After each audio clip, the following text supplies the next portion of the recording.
WWE दुनिया की सबसे बड़ी कंपनी है और WWE के अंदर काफ़ी सारे बड़े सुपरस्टार हैं। बट WWE के टॉप 3 रेसलर को लेकर WWE के बैक स्टेज से मेजर रिपोर्ट आ रही है। रेसलमेनिया 42 के नाइट 1 और नाइट 2 को कौन सा मैच मेन इवेंट करेगा, ये यहाँ पर फाइनली रिवील हो चुका है। WWE में बिगी के रिटर्न होने को लेकर बिगी का मेजर स्टेटमेंट आ चुका है, तो वहीं सैमी जेन के कंपनी पर वर्ल्ड चैंपियन बनने को लेकर बैक स्टेज से मेजर रिपोर्ट आ रही है। तो गाइस चलिए बिना किसी तरीके शुरू करते हैं इस वीडियो को और सबसे पहले बात करेंगे सैमी जेन की। गाइस यहाँ पर ये बात तो हम सभी लोगों को मालूम है, सऊदी अरबिया में इस साल WWE के रॉयल रंबल के अंदर हमें यहाँ पर मैकिनटायर और सैमी जेन आमने सामने देखने को मिले थे और सैमी जेन को लेकर सऊदी अरबिया के अंदर क्राउड यहाँ पर काफी एक्साइटेड थी। बट इसके बावजूद भी मैकिनटायर ने जेन को हराकर उनके टाइटल को रिटेन कर लिया है। बट अब यहाँ पर उस मैच के आउटकम को लेकर WON का मेजर रिपोर्ट सामने आ रहा है। गाइस यहाँ पर WON का ये क्लेम करना है कि वैसे तो सऊदी अरबिया के अंदर फैंस यहाँ पर ये एक्सपेक्ट कर रहे थे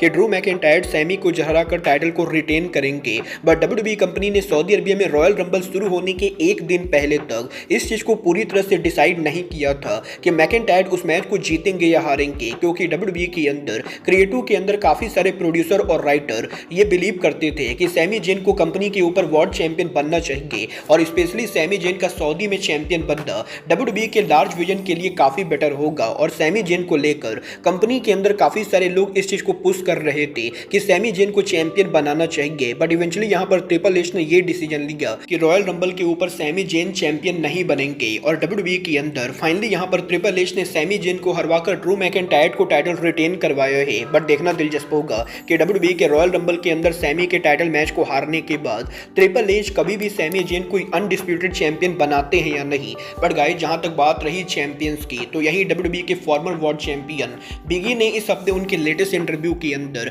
रेसलिंग बिजनेस में उनके पॉसिबल इन-रिंग रिटर्न को लेकर बात की। गाइस यहां पर ये बात तो हम सभी लोगों को मालूम है, आज से करीबन 5 से 6 साल पहले WWE के अंदर बिगी के कंकशन इंजरी की वजह से उन्हें यहां पर रेसलिंग रिंग से रिटायर होना पड़ा था और अब यहां पर बिगी के काफी सालों तक रिटायर रहने के बाद इस हफ्ते बिगी के लेटेस्ट इंटरव्यू के ऊपर बिगी ने पॉसिबली इन-रिंग रिटर्न करने को लेकर बात की, जहां पर बिगी से ये पूछा गया कि क्या यहां पर WWE के अंदर को भी दोबारा वो रेसल कर सकते हैं। तो बिगी यहां पर जवाब देकर ये कहते गए कि रेसलिंग बिजनेस के अंदर काफी सारे wrestler never say never word use करते गए और रेसलिंग बिजनेस के अंदर एज जैसे रेसलर 9 सालों तक रिटायर होने के बाद रेसलिंग बिजनेस के ऊपर वापस आए हैं। बट बिगी यहां पर ये क्लियर बताना चाहेंगे कि उनका दोबारा रेसल करने का दूर दूर तक कोई भी प्लान नहीं गए और वो यहां पर 100% पूरी तरह से रिटायर हो चुके गए और WWE के रिंग से रिटायर होने के बाद करंटली यहां पर WWE के अंदर वो जो एम्बेसडर के तौर पर काम कर रहे गए उस चीज को लेकर वो काफी हैप्पी गए और बिगी का दोबारा रेसल करने का कोई भी प्लान नहीं गए।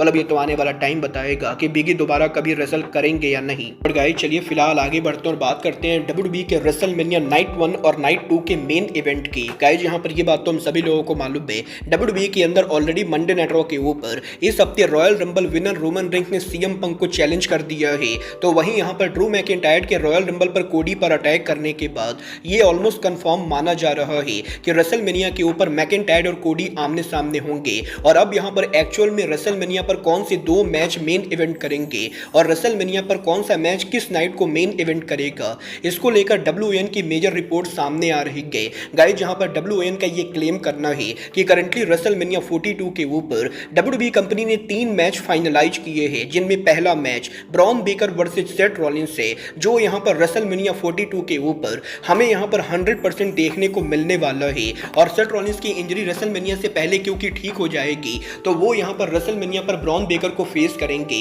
बट बात रही रेसलमेनिया के नाइट 1 और नाइट 2 के मेन इवेंट की, तो WWE के करंट प्लान के हिसाब से रेसलमेनिया 42 के नाइट 1 के ऊपर कोडी रोड्स और ड्रू मैकिनटायर शो को मेन इवेंट करेंगे, जहां कोडी रोड्स के एलिमिनेशन चैंबर को जीतने के बाद वो यहां पर रेसलमेनिया पर ड्रू मैकिनटायर को नाइट 1 के मेन इवेंट पर चैलेंज करेंगे। तो वहीं नाइट 2 के मेन इवेंट के ऊपर CM पंक और रोमन रेंस आमने सामने होने वाले गए और WWE के करंट प्लान के हिसाब से कोडी और मैकिनटायर नाइट 1 को मेन इवेंट करेंगे और CM पंक रोमन रेंस नाइट 2 को मेन इवेंट करेंगे। बट इस चीज को लेकर भी WON ने खुलासा किया है कि ओरिजिनली रेसलमेनिया 42 के ऊपर WWE कंपनी ना तो रोमन रेंस वर्सेस CM पंक प्लान कर रही थी, ना ही WWE ड्रू मैकिनटायर वर्सेस कोडी करने वाली थी, क्योंकि WWE के ओरिजिनल प्लान के हिसाब से कंपनी यहां पर कोडी रोड्स वर्सेस CM पंक का ड्रीम मैच करने वाली थी और WWE कंपनी ने यह प्लान किया था कि CM पंक और कोडी रोड्स रोड्स रेसलमेनिया 42 पर आमने सामने होंगे। डब्ल्यूडब्ल्यूई के ओरिजिनल प्लान के हिसाब से सीएम पंक यहां पर डब्ल्यूडब्ल्यूई के इस साल के रेसलमेनिया के ऊपर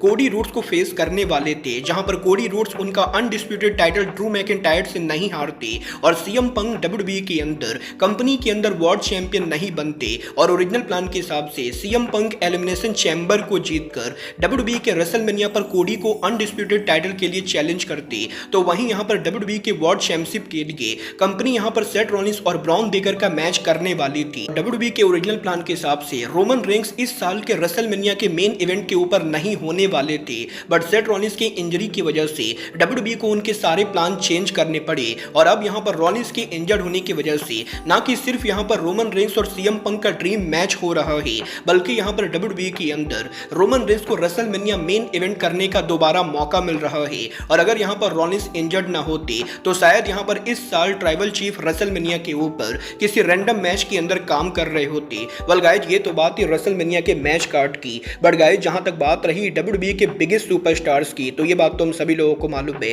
डब्ल्यूडब्ल्यूई के अंदर ऐसे काफी सारे रेसलर्स हैं जिनको लेकर फैंस ये डिबेट करते रहते गए कि वो रेसलर कंपनी का सबसे बड़ा स्टार है, बट डब्ल्यूडब्ल्यूई और टीकेओ करंटली कंपनी में किस रेसलर को डब्ल्यूडब्ल्यूई का बिगेस्ट स्टार देखते गए, इसको लेकर बड़ी अपडेट आ रही है गाइस। यहां पर इस चीज को लेकर रिपोर्ट आ रही है कि डब्ल्यूडब्ल्यूई कंपनी करंटली यहां पर उनके ब्रांड में जिन 3 रेसलर्स को कंपनी का सबसे बड़ा स्टार मान रही है, वो यहां पर सीएम पंक, कोडी रोड्स और रोमन रेंस है। और डब्ल्यूडब्ल्यूई के अंदर करंटली यहां पर TKO, CM Punk, Cody Rhodes और रोमन रेंस को कंपनी के 3 मेगा स्टार मान रही है। और इन तीनों के दम पर ही डब्ल्यूडब्ल्यूई कंपनी आने वाले कुछ सालों तक चलने वाली है। बल देखना दिलचस्प होगा कि सीएम पंक, कोडी और रोमन रेंस के दम पर डब्ल्यूडब्ल्यूई कंपनी कितने साल सर्वाइव करती गए। और जब यहां पर एक एक करके इन सभी की एज ज्यादा होती गए तो इनकी जगह डब्ल्यूडब्ल्यूई के अंदर कौन लेता है। बट गाइज अब आज के इस वीडियो में बस इतना ही। मैं मिलता हूं आपसे अपने अगले वीडियो में। बट गाइज तब तक के लिए goodbye, good night and bang.